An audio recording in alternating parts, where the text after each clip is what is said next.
Hello, everybody. My story, VNP, very normal people. In our show, we always have people that they tell us their stories, they tell us about their books, their experiences, and whatever they have in their lives. What they have for themselves, but also what they have with other people. And today we have an author. Her name is Karen Smith. She is from Ohio. Please welcome. Thank you for having me. Hello. Yes. Karen, can you please introduce yourself to the Okay, audience? sure. I am a freelance writer and editor, and I operate under the business name of Hen House Publishing. And I'm also, as an author, published under the name of Holly Bargo. So, can you tell us a little bit what do you do exactly? What do I do? Yes. Okay. I do ghostwriting for people, Okay.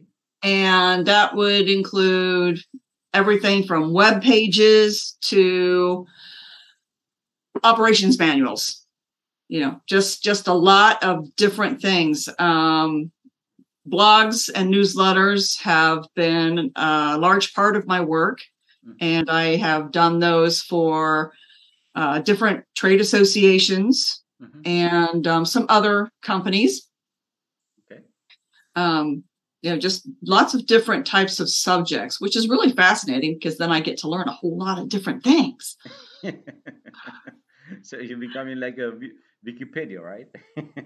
I like to tell people, that it comes in handy when I'm an editor because I know a lot. Actually, I know a little bit about a whole lot of stuff. So, that not quite right detector that, you kind of have in your brain, mine covers a very large area.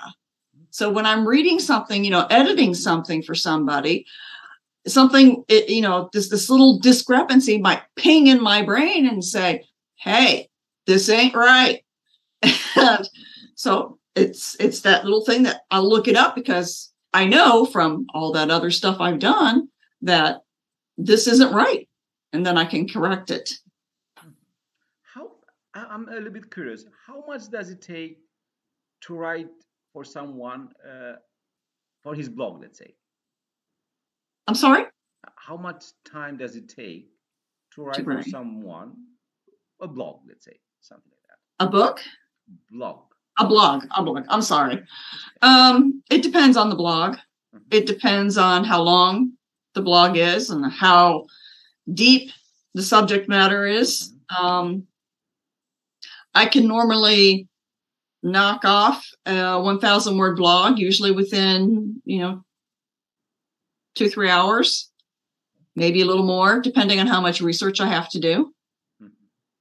But that will be a draft that I write, and then I review it. I said research, writing, reviewing it, and then, doing a self-edit. It always goes to the client after that. And then the client can say, hey, will you change this, that, or the other? And my response is, sure, I'll be happy to. So I change it, make the changes. But I normally get a very good draft off within a few hours, for that length of a blog. Okay. So these are the short ones. Now you have written a book, right? At least. Yeah, books take a lot longer. Yeah, that's what I was. So tell us a little bit about the book. Well, you mean my books? Yes. Okay. The last one. I write, talk more. Sure. I write romance, fantasy, and I do actually have some Westerns out, which is kind of the outlier genre. I got into Westerns because I edit for an author who writes Westerns. And he said, hey, Karen, why don't we do a project together? And I said, sounds like fun. And it really was, it was a great deal of fun. So we put out a collection of short stories. And then we decided to do another collection of short stories. That project didn't pan out, but I wrote the stories anyway and published those. So I have short stories out that are Westerns. But really my heart kind of goes pitter patter with romance and fantasy. So, so that's more or less what I stick with. I do have a book that was just released on January 15th called Russian Revival. Okay. And it is, sorry, cats. And it is the 5th book in a series. Okay. But like every book in each of my series, it can be read as a standalone. So you don't have to read the books before it to know what's going on. Okay. So please, can you tell us a little bit for the 5th one? Okay. For the last one that you. Okay. Well, with Russian Revival, it begins with our heroine, whose name in the start of the book is Abigail Johnson, because she is under witness protection. And she learns that the man she sent to her, that her testimony sent to prison, has been released, and he's coming for her. So there goes the cat again. So anyway, she basically is worried, obviously, who wouldn't be, because this guy is he is a drug cartel bigwig, and her cousin happens to be married into the mafia. Okay. So her cousin speaks to her mafioso husband, says, "Hey, my cousin needs protection." And the mafioso husband sends one of his, basically sends his underboss to protect his wife's cousin. And things kind of start off from there. It's a rather tense meeting.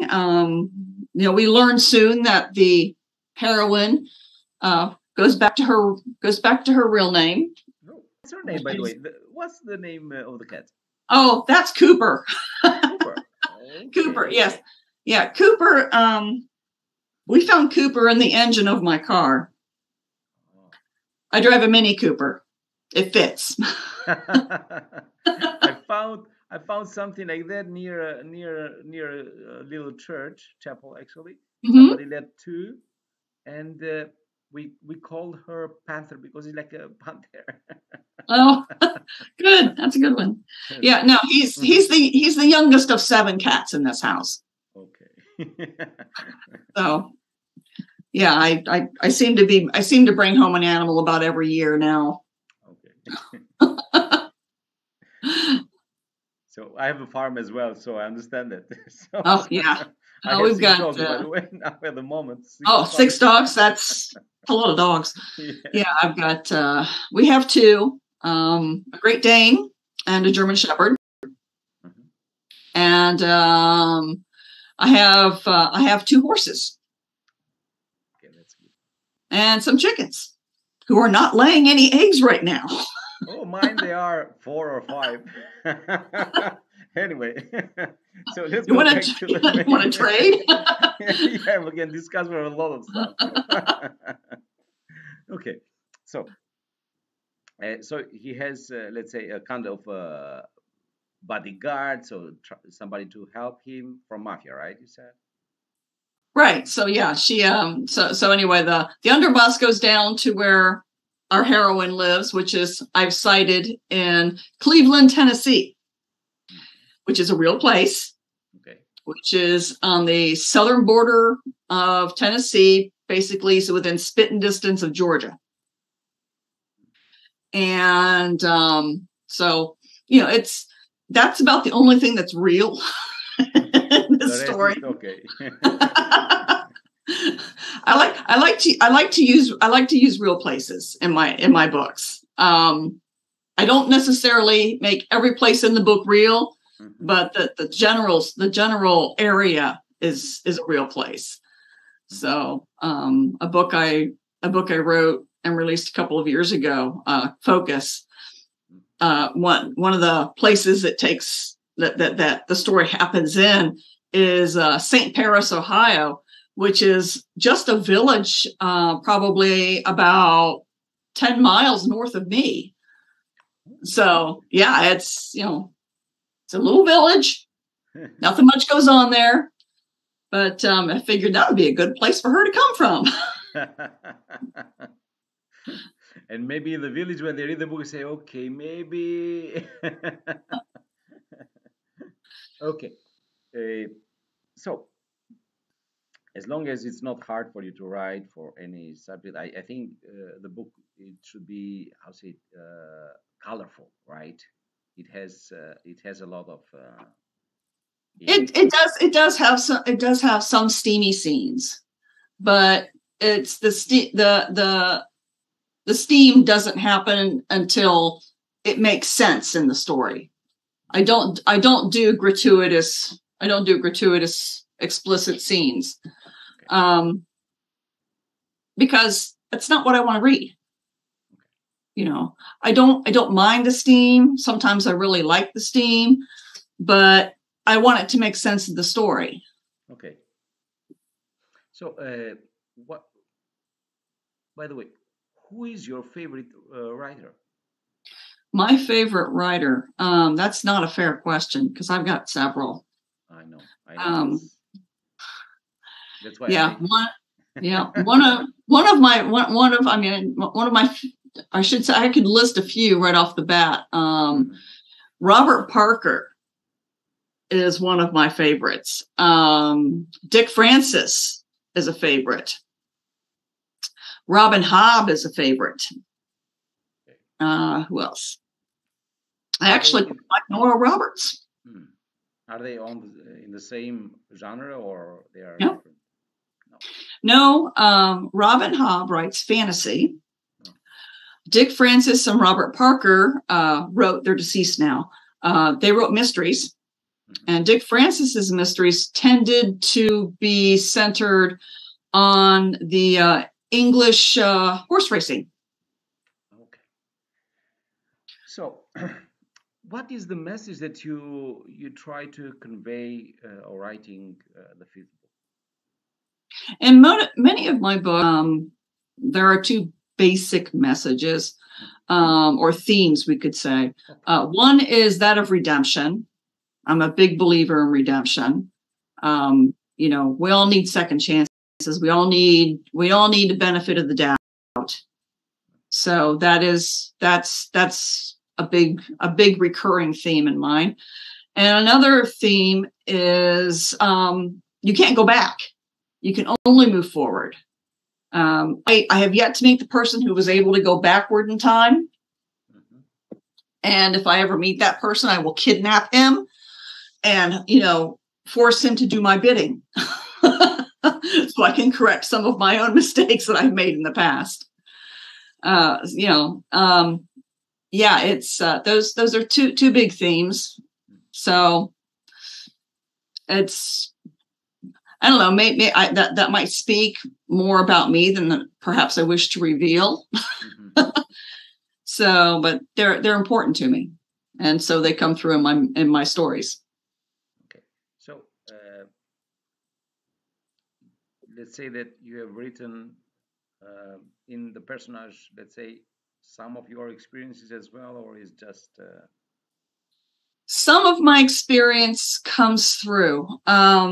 I released a book last summer, and it was the first book I had been able to write since my son died. And in that book, the main character's son dies by suicide. And just as son died by suicide. So that came through.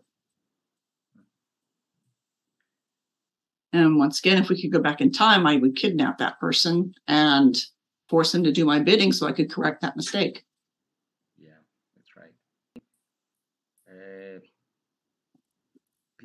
let's say, before I've seen something like this. I don't know if you agree with this, but uh, let's say the early generation, let's say about 100 years ago, let's say. Mm-hmm. So people, they made mistakes. Always people have done mistakes, right? Mm-hmm. Uh, but they even when they make the mistake, they how say they feel a little bit fear. They're not okay. But in the generation that we're talking about, I mean, nowadays, people make mistakes. They do it on purpose, and they Um, have no regrets in them. They don't regret for that. It's very hard to find people to say, "Oh man, I did that. Shouldn't have yeah, done that." and You know what I mean? yeah, and I just there are a lot of regrets. I think the older you get, Mm-hmm. the more regrets the more regrets you internalize. You Mm-hmm. don't just let them roll off your back. Right. So yeah, and when they're traumatic, then it sticks with you a lot longer, a lot more deeply. Yeah. One thing is sure that we cannot change the past, but we can change the future. So that's the good Right. thing, and we live in the present, right? You live in the So yeah, present, we and live you in the have to present. move. So and that is And you very have to move. important that people have to, even for the decision that we make. Of course, we make the decisions for the future or for the present. For the past, we cannot decide anything. That's what I was thinking about 3 days ago. I said we decide for many things, but we cannot decide for our past. The past is the past. So you Right. cannot do anything for that. It's just a memory that can help you to do something better in the future or in the present. Right. But you cannot do that. No, you can't make the you know. Right. And it's one of the things that's like, they say it's very circular, that bad decisions teach good judgment. So in order to have good judgment, you have to begin by making bad decisions. Yeah. And the more, I guess the older I get, the more I agree with it. I tried to tell my kids, it's like, learn from my mistakes so you don't have to make those mistakes. But I think some things we just have to learn through our own mistakes. For whatever reason. Yeah. Exactly.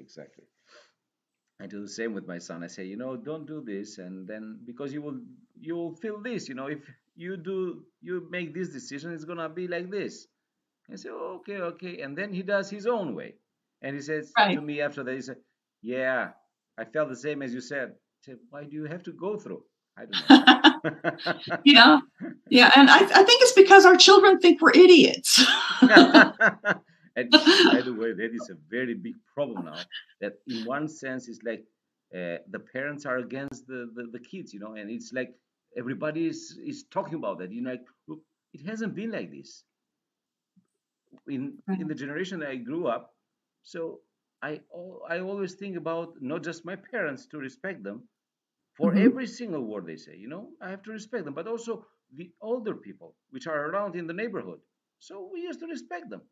Now it's like you don't know, you're stupid, you don't know to use the phone or whatever, and then you're stupid for everything. That is and it's horrible. It is, and it's short-sighted, and unfortunately we tend to be that way because the experiences and the knowledge that you've acquired Mm-hmm. as a mature adult, unfortunately, don't get just transferred into grandchildren.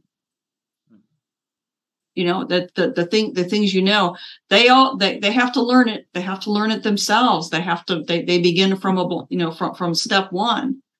And as much as we try to help them advance without that painful transition of learning, I don't think we really can do it.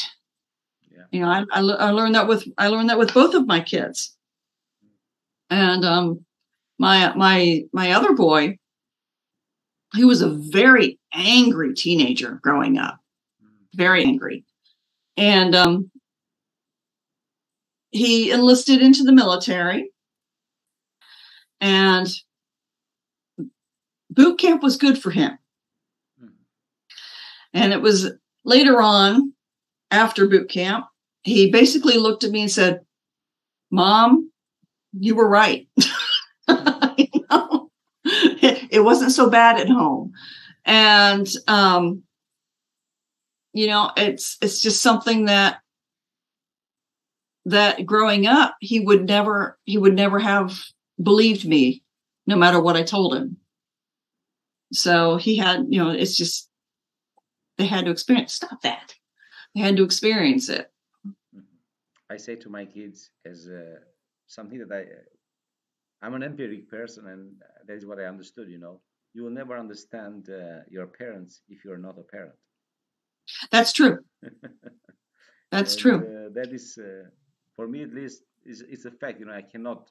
Now I understand, and understand and respect more my parents more than before. You know, Oh yeah. it's like because you understand what they have gone through with you. Stop that. Absolutely. And one of the things, you know, that I remember growing up, I'll never say what my mother said to me, you know. And of course, having kids, what comes out of my mouth? The exact same things my mother said to me. You know? So yeah, it's just something that you don't appreciate a lot of times, or you don't understand until you're in that situation, until it happens to you. So yeah, some things I think we can learn by proxy, but a lot of us just don't accept the lessons. We think we're smarter, we think we know better, you know, regardless. And until, you know, as my husband likes to say, the school of hard knocks teaches us otherwise. Exactly. You're going to get in trouble, buddy. Okay, you have a disobedient kid around your neck. I've never seen an obedient cat in my life. Yeah, really. I'm in favor of dogs, so at least you shout at them and say go there, and they go. With the cats, he can't. Well, yeah. No, he's still a kitten. He's still a half-grown. He's just a half-grown kitten. He's got a lot of maturing yet to do. Okay, so do you want to add something else, or do you want to give any advice to our audience, or something that you want to share? Well, I mean, my advice to any audience would be, if you want to write a book, do it, but just be aware that what you write is not fit for public consumption until it's been edited. And just like a lawyer who represents himself has a fool for a client, an author who edits his own work has a fool for an editor. Stop that. So yeah, is editing, you know, I've come across a lot of authors who put a lot of consideration and thought and effort into their book covers, and that's a good thing. But they don't put that same, I guess, investment into the quality of what they write.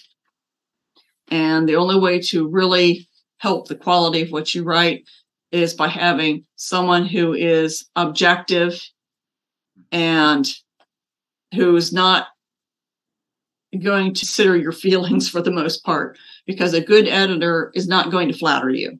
A good editor is going to give you candid feedback and tell you what works and, more importantly, what does not work. I have a very good editor. She does that a lot for me. She's of immense value. Okay, thank you very much, Karen, for being in our show, and we hope to see you again. And all the best. Thank you, and maybe he'll grow up some, you know.